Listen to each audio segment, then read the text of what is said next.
Bonjour Jean-Paul Bedbez. Bonjour. En même temps ou en sens inverse, que voulez-vous dire? Je voudrais dire que c'est le problème que nous avons tous, en économie, en politique, pour essayer de se développer, de nous développer de la meilleure manière, sans tension majeure. L'exemple récent d'ailleurs de tout ceci, c'est ce qui s'est passé avec la réunion à la Bourse de Paris, où Emmanuel Macron a réuni les grands pays du Nord et les pays du Grand Sud sur le thème comment gérer la planète, comment gérer les dettes et comment gérer le réchauffement climatique en même temps. Avec l'idée que les grands pays du Nord doivent accorder des réductions de dettes et qu'en même temps, les pays du Sud qui sont les plus exposés au réchauffement climatique puissent se développer et s'étendre et innover pour se sortir d'affaires.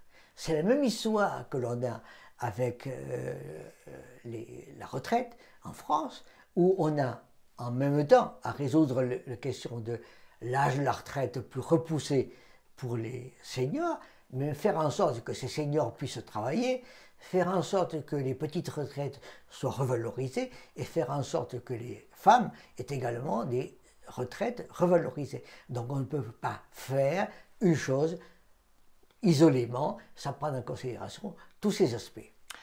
En même temps, on comprend, mais pourquoi en sens inverse? Parce qu'on n'a pas le choix.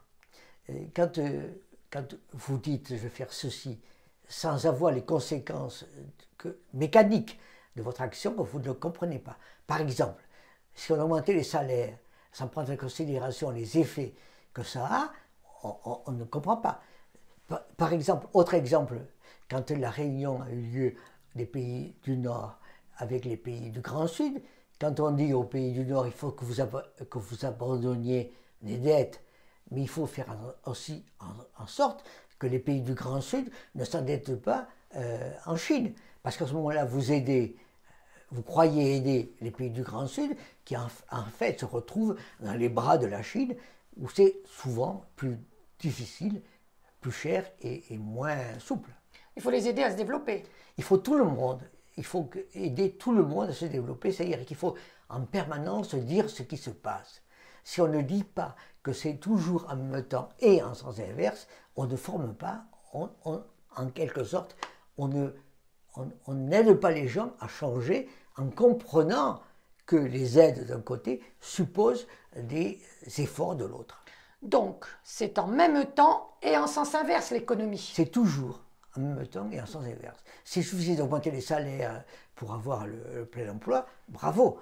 À ce moment-là, en 68 et en 81, on a vu que les augmentations de salaire avaient conduit entre 2 et 3 dévaluations du franc. Et aujourd'hui, on voit bien que si on augmente les salaires, ce n'est pas possible, puisqu'il n'y a pas de dévaluation possible, et que l'on est tous dans des pays dans le monde développés et émergents, en liaison avec des échanges que nous faisons entre nous. Donc on voit bien à quel point, si on ne prend pas en considération le fait que nous sommes en même temps et en sens inverse, nous ne pourrons pas avancer. Mais on peut quand même faire quelque chose. On doit faire quelque chose.